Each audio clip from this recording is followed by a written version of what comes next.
तो आप सभी को ये चीज़ बहुत अच्छे तरीके से पता है कि यामाहा कुछ अपनी न्यू बाइक्स को एंड स्कूटर्स को इंडियन मार्केट के अंदर लॉन्च करने वाला है। उन लोगों ने हम लोगों को डेडलाइन दी ही थी कि 2026 एंड 2027 के बीच में जो हो कुछ बाइक्स को लेकर के आने वाले हैं, एंड उन्हीं में से एक सबसे मोस्ट पॉपुलर बाइक रहने वाली है जिसे यंगस्टर बहुत ज़्यादा पसंद करेंगे, यामाहा की तरफ से आने वाली R2। अगर मैं बात करूँ इस बाइक के बारे में तो भाई इस बाइक की जो हो लॉन्च डेट भी निकल करके आ चुकी है कि कब ये बाइक जो हो इंडियन मार्केट के अंदर लॉन्च होने वाली है, क्या क्या चीज़ें बाइक के अंदर मिलेगी, क्या फीचर्स रहने वाले हैं, कैसी ये जो है वो R15 से अलग रहने वाली है। चलिए उन सभी चीज़ों के बारे में बात करते हैं। यामाहा ने आज से काफ़ी टाइम पहले जो हो ट्रेडमार्क रजिस्टर कर दिया था जो कि R2 के नाम से किया गया था, YZF R2। बेसिकली देखो इस बाइक को लेकर के आने का जो मेजर रीज़न है ना वो आपको बहुत अच्छे से पता है। यामाहा की जो R15 आती है वो इतनी ज़्यादा ज़बरदस्त मशीन है कि लोगों को लिटरली उस बाइक से बहुत ही ज़्यादा प्यार है। लुक्स के मामले में लुक्स, फीचर्स, पावर, मतलब माइलेज से लेकर के हर एक चीज़ जो है इस बाइक के अंदर मिलती है।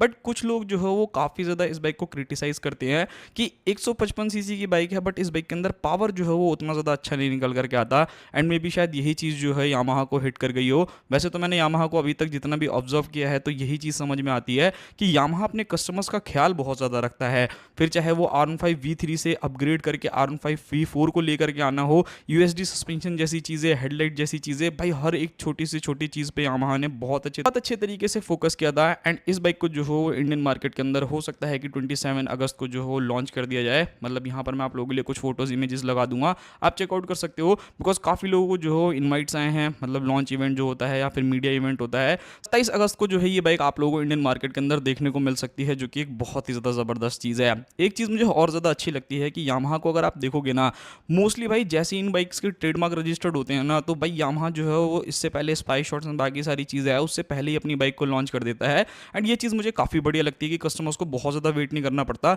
सो अगर आप भी प्लान कर रहे हो R2 को लेने के लिए तो भाई मैं आपको यही बोलूँगा, थोड़ा सा सब्र करो एंड डेफिनेटली ये बाइक जो हो बहुत जल्द मिलेगी। अब देखो R2 को लेकर के आने का जो मेजर रीज़न है वो यामाहा की R15 है, जिस लोगों को पावर जो है वो कम लगता है। अब इस बाइक के अंदर आपको प्रॉपर जो है वो 199 सीसी का single cylinder liquid cooled F5 BS6 complaint engine मिलेगा, जो लगभग 24 से 25 bhp तक का पावर, 18 से 19 न्यूटन मीटर तक का टॉर्क जो वो जनरेट कर सकती है with 6 speed gear box. And इससे ज़्यादा अगर आप एक्सपेक्ट करते हो कि 30 bhp दे देंगे या टॉर्क और ज़्यादा हो जाएगा, सो मुझे नहीं लगता। बिकॉज यामाहा जो है अपने इंजन को रिलायबल भी बनाता है। ऐसा नहीं है कि सिर्फ और सिर्फ पावर दे देते हैं, कल को जो आप लोग बाइक लेकर के चलोगे तो रिलायबिलिटी इशूज़ हैं। सो इस वजह से जो है वो कहीं ना कहीं ठीक ठाक पावर रहेगी। एंड आपको पता है भाई यामाहा जो है एकदम टॉप लेवल चीज़ें बनाता है, तो पावर फिगर्स आप एक्सपेक्ट कर सकते हो कि यामाहा की जो R15M आती है ना, उससे तो काफ़ी हद तक जो है यहाँ पर आपको पावर काफ़ी अच्छी मिलने वाली है। अब बात कर लेते हैं लुक्स एंड डिज़ाइन के बारे में। सो देखो लुक्स एंड डिज़ाइन के बारे में अगर मैं बात करता हूँ तो मुझे मोस्टली जो लगता है भाई R3 से इंस्पायर ही आप लोगों को ये बाइक देखने को मिल सकती है इंडियन मार्केट के अंदर। अभी जो न्यू जनरेशन वाली R3 आप लोगों को देखने को मिलती है ना, उसी से काफ़ी हद तक चांसेस हैं कि यहाँ पर आपको उसी इंस्पायर जैसे लुक जो देखने को मिले। काफ़ी लोगों के मन में भाई डाउट्स भी हैं कि भाई R15 को बंद कर देंगे जो V4 आती है, तो देखते हैं भाई क्या होता है क्या नहीं होता। बट हाँ इतना मालूम है कि भाई R2 जो हो आप लोगों की आ रही है, तो जिन लोगों को भी शिकायत है कि भाई R15 के अंदर जो हो वो पावर नहीं है, सो आप डेफिनेटली R2 की तरफ शिफ्ट हो सकते हैं। फीचर वाइज बात करूँ तो ये ठीक ठाक फीचर जो हो आप लोगों को अवेलेबल करने वाली है, like all LED setup, proper TFT display, उसी के साथ हैजार्ड लाइट VVA टेक्नोलॉजी भी जो है इस बाइक के अंदर रहेगी। जो आपको R15M के अंदर देखने को मिलता है वही सेम VVA जो है आपको 200 सीसी वाली बाइक में मिलेगा। सो इससे एक प्लस पॉइंट तो निकल करके आ जाता है कि ये बाइक माइलेज भी बहुत अच्छा देने वाली है। एंड परफॉर्मेंस के लिए तो भाई यामाहा जो है इस बाइक को लॉन्च ही कर रहा है। बाकी safety wise dual channel ABS, Bluetooth connectivity, slipper clutch, traction control, quick shifter जैसे फीचर्स जो हैं इस बाइक के अंदर आने के चांसेस हैं।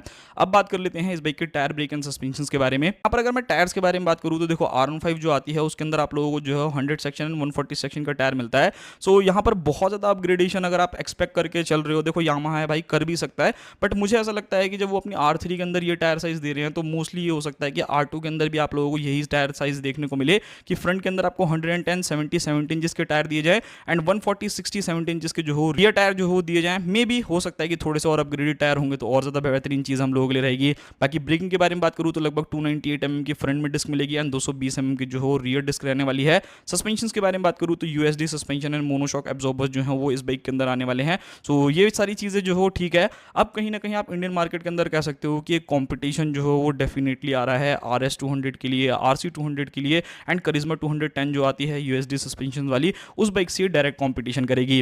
प्राइसिंग के बारे में बात की जाए तो देखो प्राइसिंग कम मत मान के चलना, डेफिनेटली ये बाइक जो हो अच्छी खासी एक्सपेंसिवर होगी, बट ऐसा नहीं है कि भाई 3-4 लाख रुपए जो चली जाएगी कि R15M तो इतनी महंगी आती है तो ये बाइक भी और ज़्यादा महंगी होगी। ठीक ठाक प्राइस होगा, बट हाँ नॉर्मली मुझे लगता है कि जो आप लोगों की आती है ना RS 200 या RC 200, इसके आसपास में ही जो है बीच में कुछ प्राइसिंग रहने वाली है। एंड यहाँ पर जो प्राइसिंग रहेगी एक्सपेक्टेड मान के चलना है कि 2,20,000 से 2,30,000 रुपए के बीच में जो है ये बाइक कॉस्ट करने वाली है। ये लॉन्च डेट मैंने आपको बता दिया है कि 27 अगस्त को जो है ये बाइक आप लोगों को देखने को मिल सकती है। बाकी आप में से कितने लोग जो है इस बाइक का इंतजार कर रहे हो आप मुझे कमेंट बॉक्स में बताना। मिलते हैं किसी और नेक्स्ट वीडियो में।